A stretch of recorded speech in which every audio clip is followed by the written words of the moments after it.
Hello, you're listening to the HoloNet podcast on the Lanterns Radio Network. I'm Matt Holloway. We got a great show lined up for you today. We're going to be talking about Obamacare versus Obamacare-lite, also known as Trump Care, and the clean repeal, and why that should be our highest goal with Congress. We're also going to have on as a guest host once again, guest co-host, Miss K.E. Dean of Lanterns.buzz. We're going to talk about the latest incarnation of Star Trek that's going to be hitting CBS All Access, hopefully someday. And also International Women's Day. All that here on the Lanterns Media Network and the HoloNet Podcast. The Lanterns Radio Network, where Americans come together to illuminate the truth. Turn it up loud and proud until the knob breaks off. Lanterns, illuminating the truth.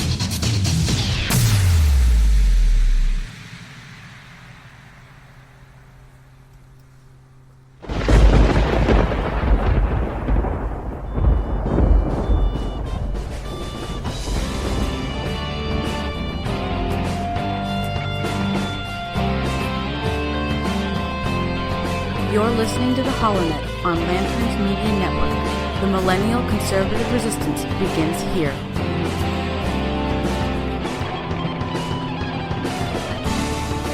Good afternoon, everybody. My name is Matt Holloway. You're listening to the HoloNet podcast on the Lanterns Media Network. Joining me this afternoon is K.E. Dean, also of Lanterns.buzz. Thanks for joining us, K.E.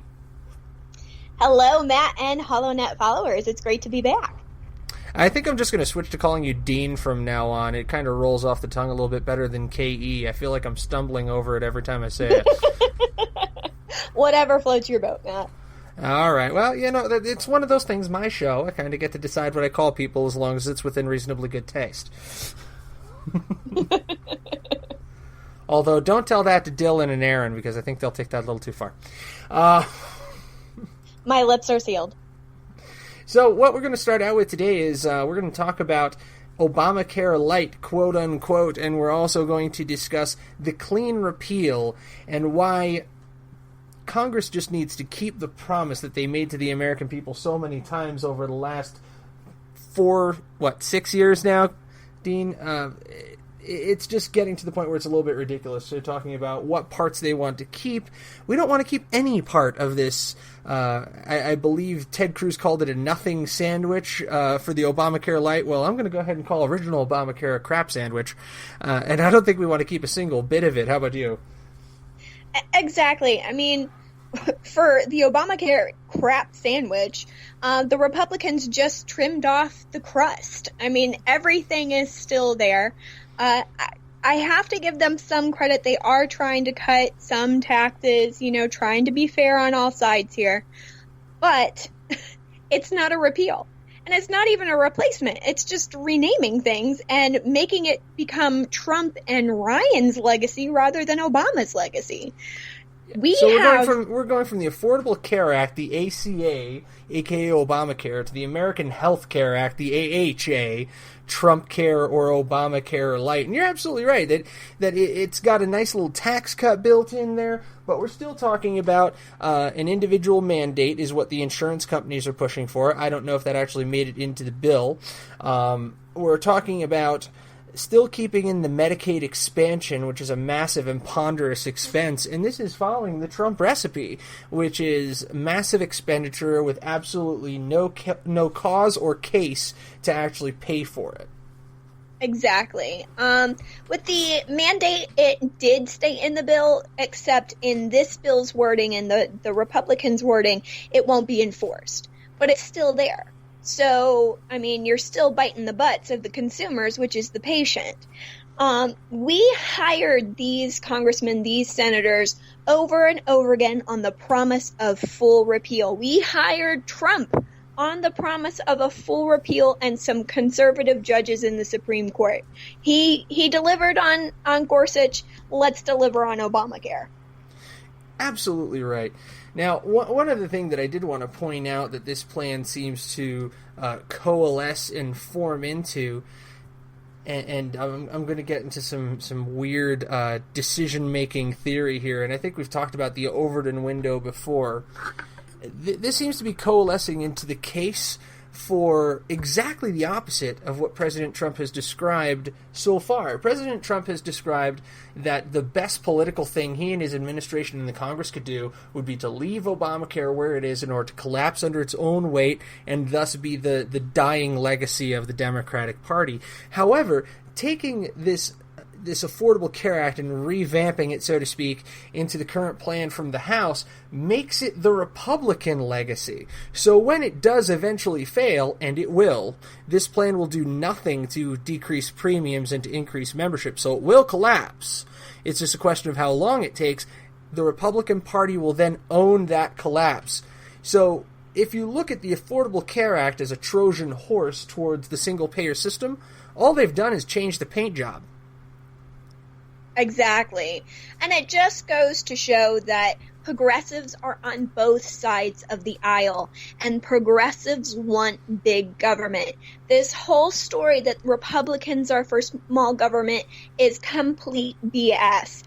Conservatives are for small government, and that's why you're hearing people like Ryan and Mitch McConnell and Lindsey Graham call people like Ted Cruz, Mike Lee, and Rand Paul as troublemakers, and they're just trying to stop the progress process with healthcare, and it's ridiculous.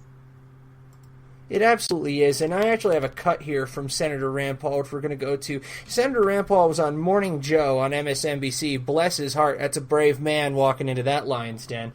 But he was on with Morning Joe, and he really laid out a cold, clean case for a plan which is going through the Senate as we speak, which is much more of a dramatic repeal of Obamacare and an eventual replacement with a separate adjoining piece of legislation, which I think is a more responsible plan. The American people called for, and Congress repeatedly voted on and passed, a full, clean repeal of the Affordable Care Act. It even got to President Obama's desk, where it was dead on arrival, but it got there. So my burning question is, why is Congress not executing the very same repeal that they agreed to so many times over the past several years? Were those merely symbolic gestures, as the Democratic Party suggested? Were those just lip service to their constituents to drum up hope into a presidential election, or did they really mean it? And I think we're seeing proof now that these were not genuine pieces of legislature. These were PR pieces because they knew they were dead on arrival, first at the Senate, then at the president's desk. Now when the rubber hits the road, they're chickening out. So go ahead, Dean. I don't necessarily think it's chickening out. This has been their mindset all along. They didn't like Obamacare, not because of what was in it, not because of the expansion of Medicaid or government expenditures. It was because their names weren't on it. Well, we're going to go ahead to the Senator Rand Paul statement right now on Morning Joe from MSNBC.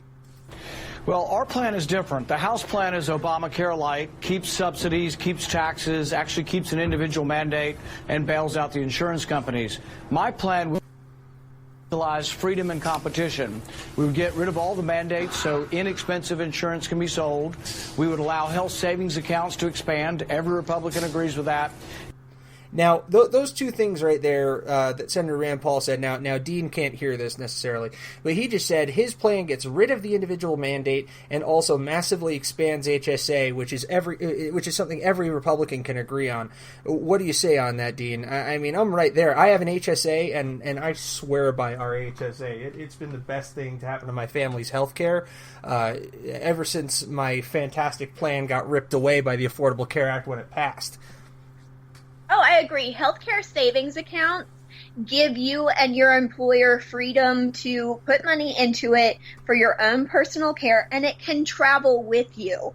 It doesn't just stay with your employment. If you lose your employment, you still have it.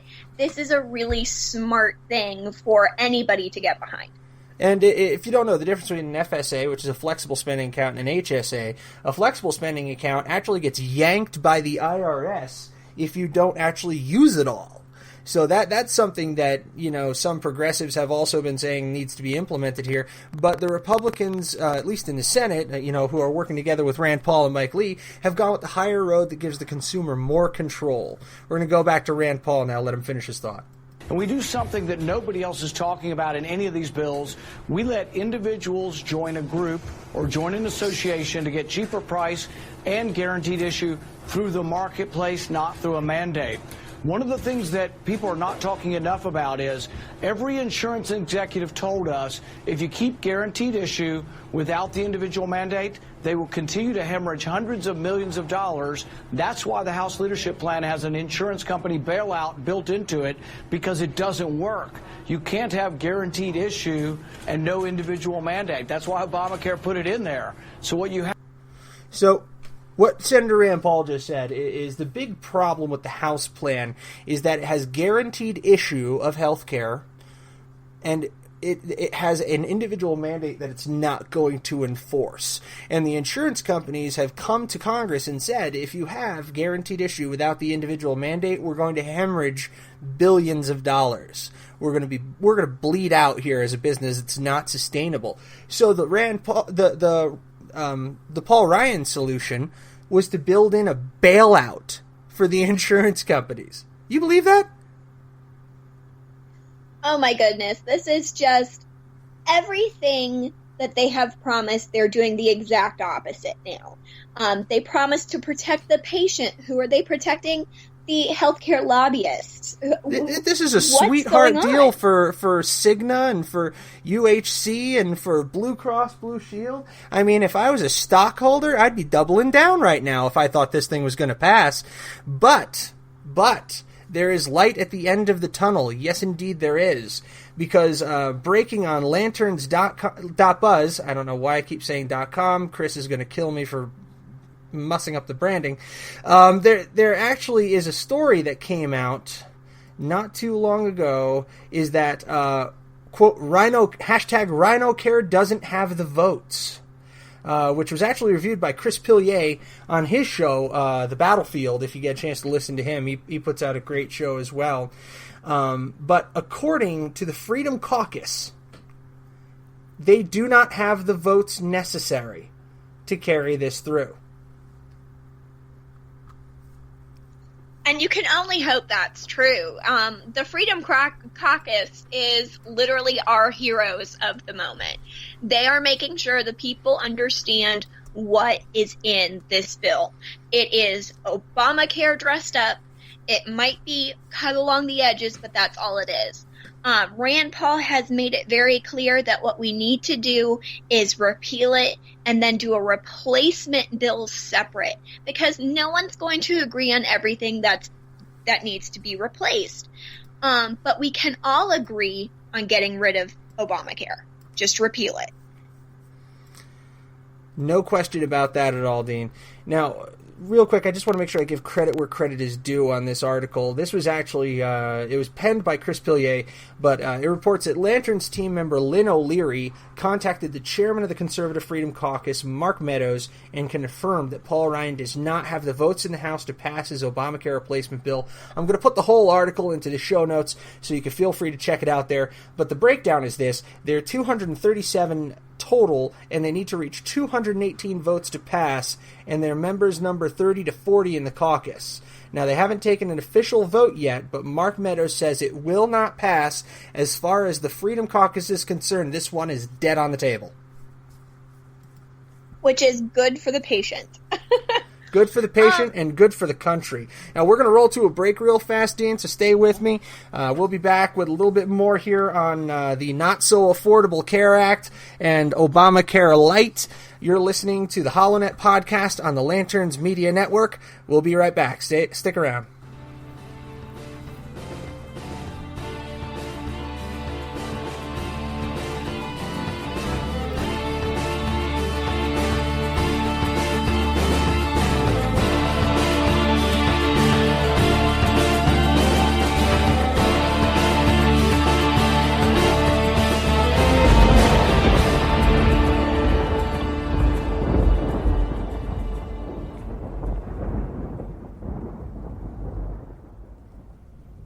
Hey everybody, Matt Holloway here. I wanted to take a moment to talk to you about an amazing group of patriot entrepreneurs.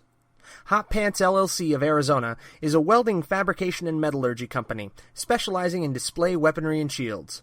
A veteran-owned and operated company, they create interesting items inspired by their customers' ideas, as well as beautiful custom pieces of their own design. They're certified welders, credentialed by the Arizona Automotive Institute and Tidewater Community College, with a background experience from the U.S. military and the shipping industry. Hot Pants specializes in creating weaponry for cosplay, anime, video games, and the zombie apocalypse. No matter what your imagination can dream up, they can create a slew of interesting, creative weapons and shields, ideal for any costume or outfit. If you're engrossed in the world of video games or role-playing, let them arm your character with unique, high-quality weapons. You won't be disappointed by their artistry and attention to detail. Give them a call today at 602-900-6856. That's 602-900-6856. Order online at www.hotpantsmetal.com. That's HOTTPANTS metal.com. Also, they're on Facebook at facebook.com/hotpantsllc.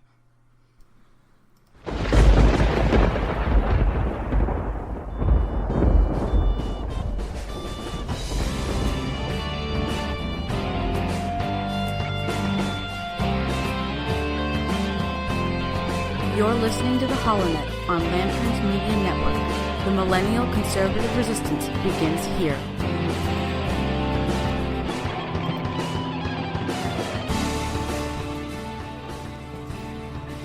And we're back. You're listening to the HoloNet podcast on the Lanterns Media Network with Matt Holloway and K.E. Dean.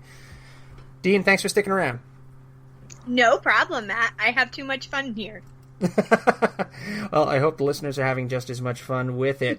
Now, we have a little bit more to go over with Trump Care, as it's being called. This thing's got more nicknames than I did in high school. I mean, this is getting a little bit ridiculous. I've heard Ryan Care, Trump Care, Obamacare-lite. I know everybody has a name for it, but I really have to say that it truly is Ryan Care. I don't think Trump has his hands on this whatsoever. He has promised the American people that he will get rid of Obamacare, and he has put it in the hands of Congress to do it. Congress comes out with a bill, and he goes, okay, you came out with a bill. We're going to support it. But I don't think he actually understands that anything that goes through with this bill, if this bill implodes, it is now his legacy. And then it will be Trump Care, because he'll have signed on the dotted line. And Exactly. as one of my least favorite presidents of all time, LBJ, Mr. I'll keep them voting for 100 years, said the buck stops here. So I hope that President Trump certainly understands that. But when I'm taking a look at the battle that's waging right now over this proposed replacement for the Affordable Care Act, the hits just keep on coming. I mean, I alluded earlier that we're going to talk a little bit later about Star Trek Discovery, which is the first incarnation of Star Trek to come out since the cancellation of Enterprise almost a decade ago. But, you know, to put it into perspective here of like ship-to-ship combat, shields are down, reactors going critical, this thing's going to blow. I mean, Conservative Review put out an absolutely scathing story about it. We're going to have a link to that on the page as well. Cato.org bloody crucified House leadership over this sucker. Heritage.org, the Heritage Foundation, is going out of their minds over it. It seems like virtually every major conservative group, not to mention the new PAC that has recently come out for it. I have to pull the information from Chris Pillier's page, but there's a new action PAC that has actually come out very strongly against this piece of legislation. Daily Wire's Ben Shapiro lit this thing on fire yesterday. So pretty much every authority in the conservative world has universally panned this piece of legislation. Exactly. And the main word here is conservative. The Republican establishment is going to make sure that the conservatives have no voice at the table. So that's why I implore the HoloNet listeners to get you and your friends and your family to blow up the Congress boards with your phone calls. And I'm going to repeat that, with your phone calls. Don't actually blow them up. and call them and let them know you want a full repeal, because this is ridiculous. They promised us a full repeal, and now they are backtracking like the little cowards that they are. By the way, if you ever watch Behind the Meme online, there's a meme for that. It's called "Why is the FBI here?" That's why the FBI is here. We mean blow up the phones, folks. We mean call up your congressman and make sure that you make your voice heard. I'll pull up the numbers to reach out to Speaker Paul Ryan's office and also Lindsey Graham's office and the leadership and also the committees. I'll try to put that up on the page as well so you can reach out. And that's also available on Facebook from a number of organizations right now. But at the end of the day, I'm really waiting to hear what Ted Cruz has to say, because Ted Cruz came out pretty strong that he has very little patience, and he called this out back at CPAC, that we can't go down this road. But rumor has it that he had dinner with President Trump the other day, he and the family, and there hasn't been very much out of Senator Ted Cruz's office since then. So I'd be very intrigued to see what's come out of that conversation and whether this was even brought up, or whether that was just a comfortable dinner at the White House wherein a bottle of ketchup was passed around for use with the steaks that were served. Don't make me cringe. But you're right. Ted Cruz has been very vocal about repealing Obamacare, as well as other Freedom Caucus members. But the proof is going to be in the pudding. You know, at some point he's going to talk about his conversations with Trump, or Trump will come out, whether it be in a press release or on Twitter. He's going to say something about this. Hopefully Ted Cruz made the case that, hey, look, Trump, this is going to have your name all over it. Do you want the legacy of Obama to be your legacy? I don't think that's what you ran on, and I don't think that's what you promised the American people. And I really do believe, whatever his faults, Trump is definitely looking at 2020. He wants an 8-year run, and he's going to make sure that he has it. And if Ryan is going to stand in his way with Obamacare-lite, he's going to be very vocal against this bill at some point. But it's getting that across to Trump that this could be detrimental to your tenure in the White House. Now, another thing that's going to be absolutely crucial to the president's tenure in the White House is going to be taking to task Planned Parenthood for possibly issuing the greatest bluff in the history of American politics. And I know this wasn't on the show guide. Dean's probably flipping through her notes going, where the hell is he going with this? But the reason I bring it up is I always have a couple of pages open. I've got the Blaze open, got my Twitter, I've got Lanterns.buzz, Fox News, Breitbart, God help me. All the major, conservative in quotations because Breitbart's on there, all the major news sources. And coming across the Blaze today from Brandon Morse, Planned Parenthood to GOP, we won't stop providing abortions, because President Donald Trump this past week issued the greatest bluff call that has ever taken place outside of the world of poker when he said to Planned Parenthood, you can keep your federal funding if you stop performing abortions. Exactly. It was amazing to see that come from a president, just to call them out like that, because everybody knows that their whole thing is abortions. They do not do women's health care. They do not do cancer screenings. They do not do prenatal care. They give you vouchers to go to other places to get that care, but they themselves do not do this. Their whole income stream is on abortion. And to really get background on that, go to liveaction.com. It's done by Lila Rose, who is a big pro-life supporter, and they are doing an amazing series with former Planned Parenthood employees telling you about their experiences behind closed doors. It's grotesque, it's informative, but it proves the point that all they do is abortions. Now, Dean, without getting too personal here, because, I obviously lack the necessary anatomical accoutrement to really be able to speak intelligently to what happens at Planned Parenthood, do they, to your knowledge, perform mammograms at those locations? They do not. Okay. Do they perform screenings for any other types of cancer that specifically afflict women at those locations? They do not. Okay. Do they provide access to adoption services at those locations? They do not. So it would appear that the only time you would go to Planned Parenthood is when you're not planning to be a parent. Exactly. They give out free birth control and they do abortions. I was raised all through my high school years in a very rural upstate community who had a Planned Parenthood in just the next town over, and that's where the kids went to get their contraception. And it's absolutely ridiculous that they would reel you in with contraception like candy, but they're not giving you, they're lying to you even on their phone messages when they call, and we give prenatal care, we give this, we give that. But when you call and get a live person and ask about them, they'll deny that they have it. Sorry, we don't do prenatal care, we do abortions. That's exactly what they say. Now, my wife and I, we were blessed with twins just 11 months ago. We have little Daniel and little Nicholas, and they were a difficult pregnancy for my wife. They were at high risk for what's called twin-to-twin transfusion syndrome, which, if you haven't heard of that before, you can Google TTSD or twin-to-twin transfusion syndrome. And it's a heartbreaking disorder where one of the twins does not receive enough nourishment from the placenta, and it can often prove fatal to one or to both twins. So we were prepared to fly my wife halfway across the country and perform an emergency intrauterine procedure in order to correct the issue. Thank God we didn't have to.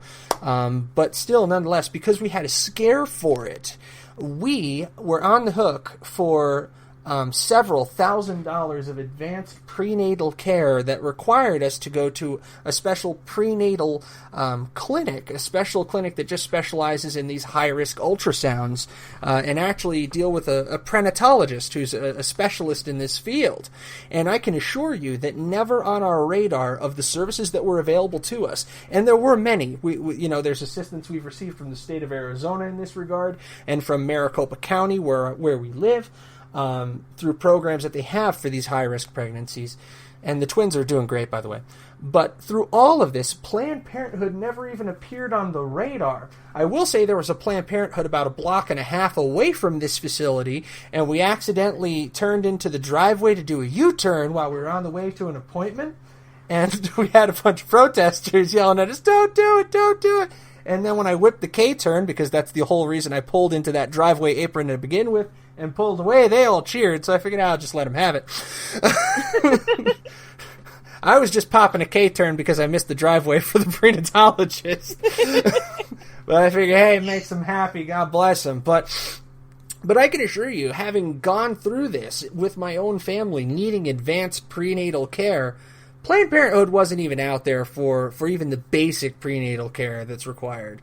We had fantastic private physicians and I'm getting stumbled up here because it was so stressful when we had to go through it. But the free market provided the answers with some minimal assistance, as I said, from the state of Arizona and from Maricopa County, which we are grateful for. But the vast majority of this came out of my wallet, came out of my HSA account, which we would have been royally screwed without that HSA account. And came from skilled private medical practitioners who were able to identify this risk and were able to help us mitigate it, albeit through some unusual means at some points involving protein shakes. But I digress. But that's a little bit of the story that my wife and I had to go through to bring the twins into the world. And she's an amazing woman for going through what she had to go through in that pregnancy. But I just wanted to kind of give that aspect that Planned Parenthood does not equal prenatal care. They do not equal care to prevent cancer. They do not equal care for any other reason than to prevent a pregnancy. They shouldn't be called Planned Parenthood. They should be called avoiding unplanned parenthood. Exactly. And thank God for the healthy birth of your two children and the health of your beautiful wife and your family as a whole. But you hit the nail on the head here, is the free market system works. Our politicians don't understand this because they are so far away from it with their government healthcare plans that are the Cadillac of Cadillacs, and their, payment plans and their healthcare savings accounts, because they're cushioned and safe. They don't understand that you and me, the working class of America, we work hard for that money. We work hard for the healthcare that our employer provides, and we need it. And sometimes a lot of that money comes out of our own pocket. So with a free market system that would drive down costs because of competition, especially if we could open up the borders so that healthcare systems or health insurance can give beyond state borders, it would be an amazing blessing for the American people, for the patient. And I do just want to add here that my employer was providing amazing health coverage to everyone who worked there. And as a rule, I don't cross those paths, so I'm not going to say who it is. But they provided top-notch, third-tier healthcare plans, which you can't get Tier 3 anymore. If you hadn't noticed, Dean, I don't know if you've been shopping lately, but you can't get the good stuff anymore. The low deductible and high limit, you can't do it. But this is actually where I am too. Yeah, but this because is I am before they were required to provide coverage, they provided better coverage, which is the craziest thing. When it was a benefit designed to bring in and attract top talent, which is what a health plan started out as. Because that's what it was. And that's where I disagreed with President Trump on, proposing maternity and paternity leave. That's not something that should be mandatory from the government. That's a tool that businesses can employ to attract the best talent to them. This is why some of the best talent goes to Google, because Google's benefits are mind-boggling. I mean, they have the best health insurance, maternity and paternity leave, all that good stuff. And this is why they get the people who know what they're doing. They draw them in with the best possible benefits. And here's how else this healthcare plan, and I'm going to get off my soapbox about this in a second, but this is how else any form of socialized government healthcare hurts businesses by taking away one of the best draws that they have to bring in top talent to this country and to their individual business. That's where socialized medicine hurts businesses, and that's where the mandatory maternity paternity leave is going to hurt businesses, because you're taking away a competitive edge. Exactly. And people have forgotten that healthcare is not a right, it is a privilege. Because as soon as it becomes a right, then doctors and nurses become slaves. Because society is then entitled to their labor, regardless of the ability to pay. They become essentially slaves to the government. But yes, their masters are the government. If their masters are the government and not the health insurance organizations, which is an even worse state of affairs, then we're talking about what the liberals have been crying about for the past 30 years, which is literally corporate enslavement. But we're coming up at the half here. We ran a little bit over, so we're going to go to a quick break. And then when we come back, we're going to unfortunately have to jump off the topic of Obamacare-lite versus the clean repeal, which I do want to remind. I know, we got to get to other things, but you're going to like this one, Dean. We're going to go to International Women's Day. Oh, yay! And we're also going to talk about the FBI investigation into the leaks at the CIA and the WikiLeaks release, and the little story you put together for us. And we're also going to touch on Star Trek Discovery. Apparently the final frontier has some bumps along the road. So you're listening to the HoloNet podcast on the Lanterns Radio Network. I'm Matt Holloway. Joining me is K.E. Dean, and we'll hear back from you here on the other side of the break.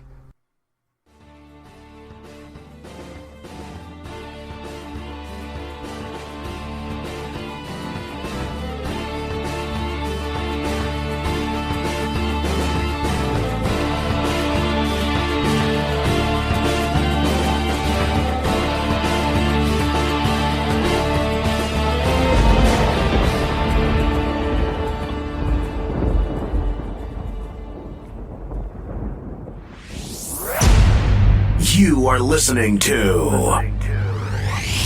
the Lanterns Radio Network, where Americans come together to illuminate the truth. Turn it up loud and proud until the knob breaks off. Lanterns, illuminating the truth.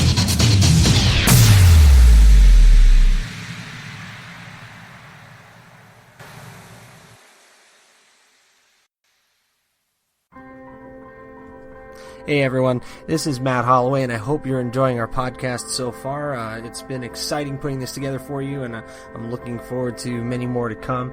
I did want to let you know that in setting up the HoloNet and getting everything launched here, we've gone ahead and set up a page on Patreon.com. Now, if you haven't heard of Patreon, Patreon is a website that's similar to other crowdfunding sources that allows you to support on a month-to-month basis those sources, those artists, and those groups that you really care about and that you're passionate about. And I hope that we can ignite passion in a lot of people to become more involved in the political process, and also to become involved in the conversation and to keep that political dialogue alive. So I'd like to humbly ask you today to consider becoming a patron of the HoloNet on Patreon.com, and you can access that at Patreon.com/TheHoloNet. We have various levels of patronage. You can become a patron for as little as $1 a month, which unlocks exclusive content for the Patreon community, such as a feed of patron-only content. Then you have a $5 option, which gives you behind-the-scenes access to blog about the different inspirations that we have. It'll give you access to patrons-only polling.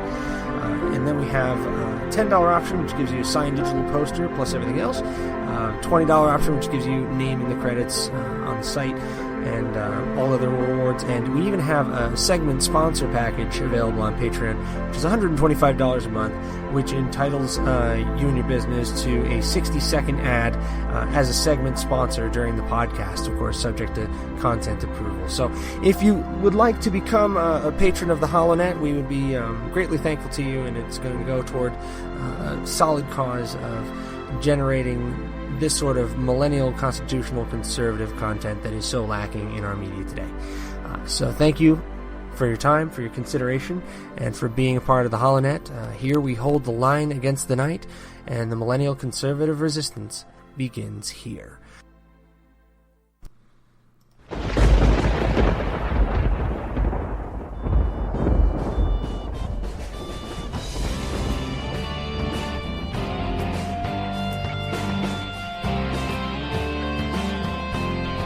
You're listening to the HoloNet on Lanterns Media Network. The millennial conservative resistance begins here.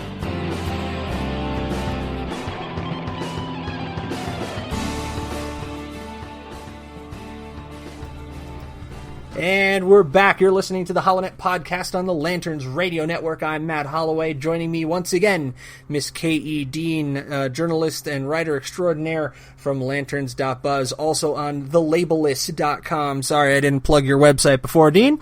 Again, that is thelabelist.com. I know. I always plug my own website, the HoloNet, but, hey. You're so shellfish. Well, I'm just crabby. What can I say?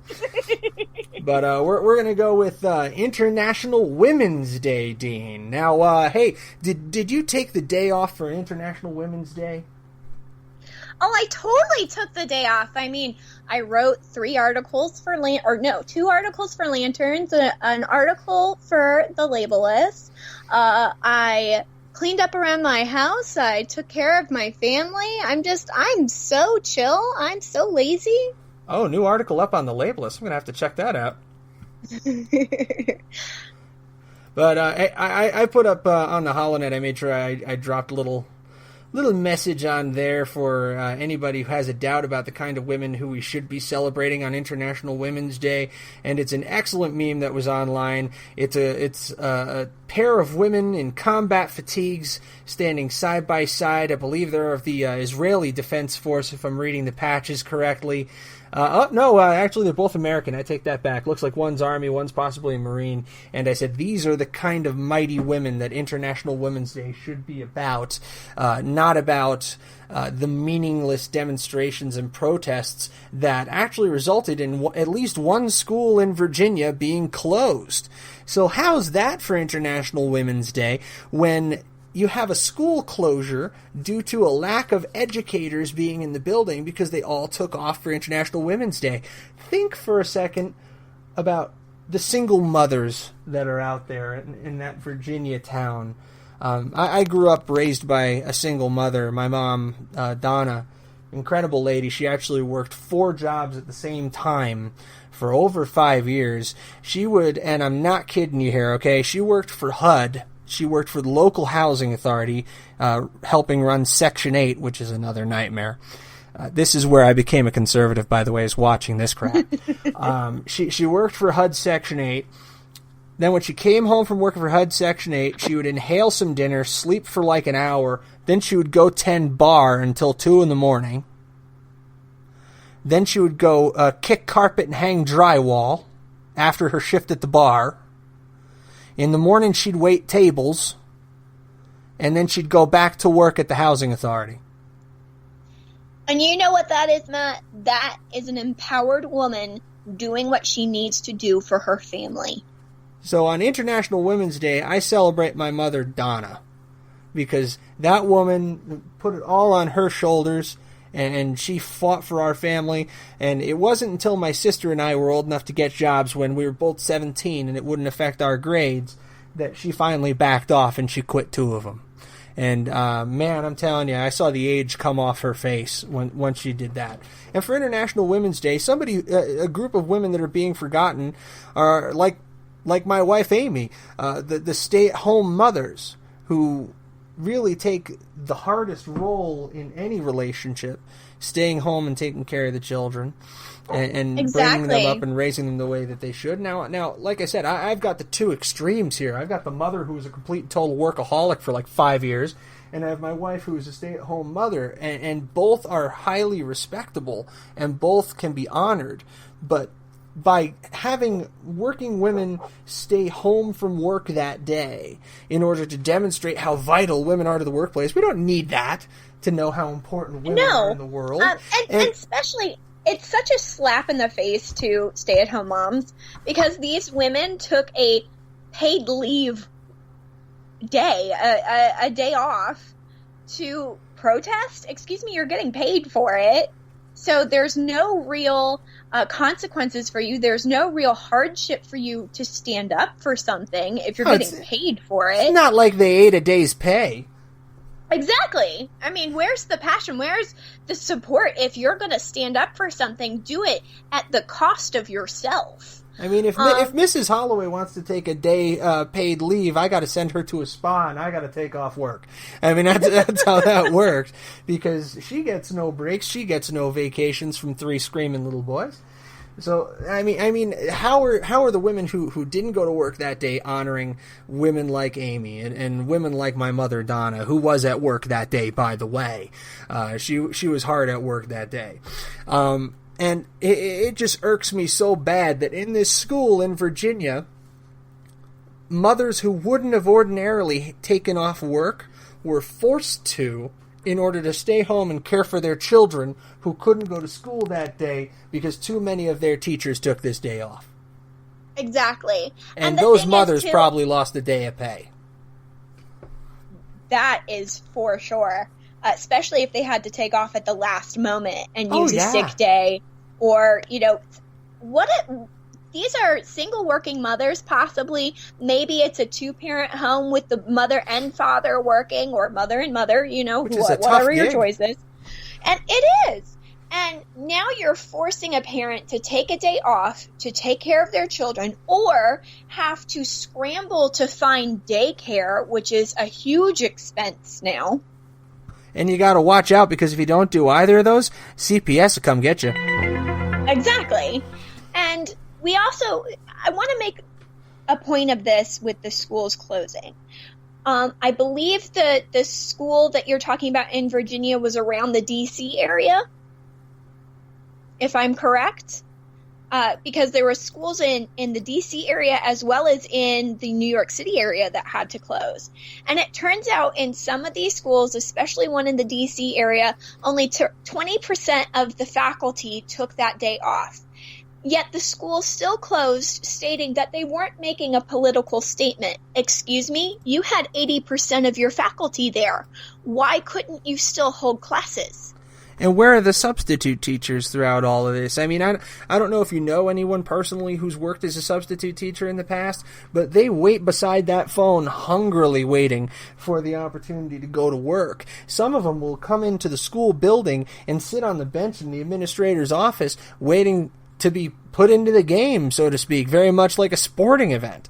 So you can't tell me that there's an insufficient supply of substitute teachers that are available to you where you can compensate for a 20% loss of staff in a given day.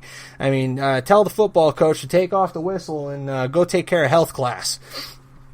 Exactly. And, I'm a millennial. I'm not too old. I know I hear that my parents' generation and other generations talking about when they had things like this, say the flu went through the school and you had 20% of the faculty had to call out because of the flu. You still had 80%. The principal would come down and get these classes into the auditorium and do your homework. It's like a big study hall for the day. Why do we have to close school? We had an issue like that. Now, I grew up in a small town called Carteret, New Jersey, represent exit 12, because, in New Jersey, you're defined by your exit on the parkway or the turnpike, so that's how that works. But I remember very clearly at one point in my high school days, there being, I believe it was because of inclement weather, a vast shortage of teachers who couldn't make it because a lot of them lived in southern New Jersey and couldn't make the trek in. School persisted. School was open that day. The superintendent of schools and other senior administrators who were off-site, they worked at the Board of Education, distributed themselves out among the high school and among the elementary schools to fill in the gaps. So I remember very clearly having my chemistry class, my sophomore chemistry class, taught by the superintendent of the Carteret Public School District, who was probably making six figures at the time, but took off the jacket, took off the tie, threw on a chemistry apron, and taught Chem 202 that day. Exactly. I was raised by a stay-at-home mother who is an amazing blessing. And when I got out of high school, like you, I was from a very small town. Mine was in upstate New York and is such a small dot, it's not even a blip on the map. And my mother got onto the school board after I graduated, and she would have been there in an instant to help classes run, because what these women are doing is so selfish. You want to make a march, you want to make a statement, then do so to the detriment of yourself, not the detriment of the children you say that you're trying to make a better America for. Indeed. So with that, we're going to take a real quick break, and we're going to come back and talk about the FBI investigation into the CIA leak on the WikiLeaks release. Dean, you put together a little story on lanterns.buzz about that. We're going to highlight that a bit. And then we're going to cap it off with something I always have fun with, just a little wee snippet about Star Trek Discovery, which is set to release someday, we hope, on CBS All Access, Instant Access, I believe it's called, and Netflix if you live outside the U.S. But we're going to take a quick break, come right back. You're listening to the HoloNet podcast on the Lanterns Radio Network.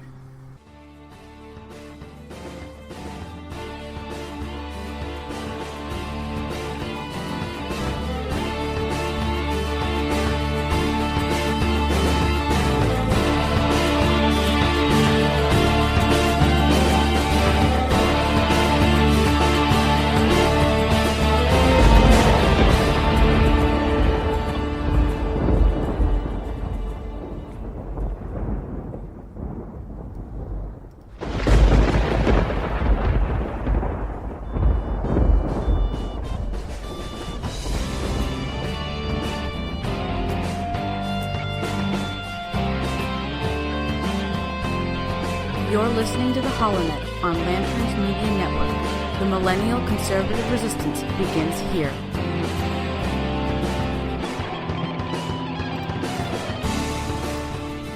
Welcome back. You're listening to the HoloNet podcast on the Lanterns Radio Network. I'm Matt Holloway. With me is K.E. Dean of Lanterns.buzz and TheLabelist.com. Dean, you put together a story for us here about WikiLeaks and the FBI opening a criminal investigation. What can you tell us? Yes. Yesterday, the FBI announced that they will be doing a criminal investigation for this mole that is leaking CIA information. A contractor that used to work for the hacked department of the CIA confirmed to Fox News that this is going to be in depth. The amount of people who work there who have access to this information is in degrees, because you have to have a clearance, whether it's I believe a safety clearance and a surveillance clearance, to have access to this information. They're also going to do some forensic work that will be able to determine through the paperwork themselves who had access, because over time these papers have been amended to or redacted or, all sorts of things that they can pinpoint, at least, narrow the scope of who they're searching for. Wow. Now, one of the quotes in the Fox News story here is that, according to the source, and I'm going to censor this a little bit for radio, there is heavy shnikes coming down, said the veteran cyber contractor for the intelligence community who previously worked in the breached unit, the CIA's Center for Cyber Intelligence. The contractor then told Fox that CCI has long maintained an internal database of information accessible to anyone with proper credentials or security clearance that seemed to be dumped in total to WikiLeaks in its news release on the disclosure. WikiLeaks said that CCI had more than 5,000 registered users, a number alternatively referred to as absurd and a bit high by different security experts, to which the CIA declined to comment. So what we're getting to here is extremely classified, highly sensitive information about the American people at large. We're talking about wiretapping on a scale that's completely unheard of outside of Alex Jones and InfoWars. And 5,000 people, according to sources, had access to this, the majority of them being government contractors. Insanity. Exactly. This is where we're getting onto a very fine line here, because there's a part of me who is very glad to understand and know that this is happening, although as a conservative and, as some would say, a conspiracy theorist, you expect this, especially when we already had proof through the Snowden release that the NSA was collecting mass amounts of information on all American citizens through their phone. So now we have technology coming up where we can speak into our remotes, or our TV is voice activated, and you're surprised that it's recording everything that we say when we're in the room with it.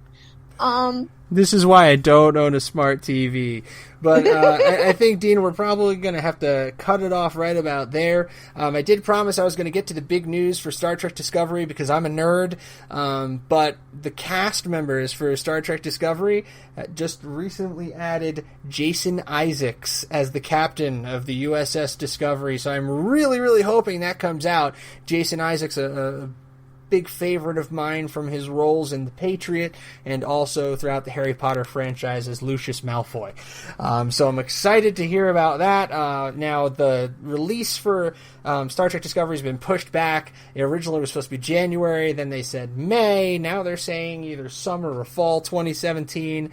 And I, like so many Star Trek fans out there, are just hoping they don't spike this one just short of the goal line, like CBS has so many other great ideas. Just like Axanar, which was a fan film that CBS took to court and subsequently crushed into the pavement because it took place at relatively similar time in the Star Trek lore to this new show, Discovery, that's set to come out. So my thought on that is, you killed Axanar to do it, so CBS, you better come through and deliver with Star Trek Discovery.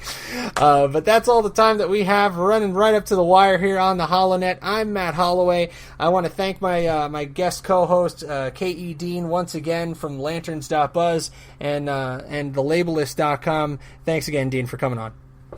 No problem, Matt, and no problem to the HoloNet followers. It's great to be here. Thanks, guys. Thank you again for listening to the HoloNet podcast on the Lanterns Media Network. Good night, and God bless.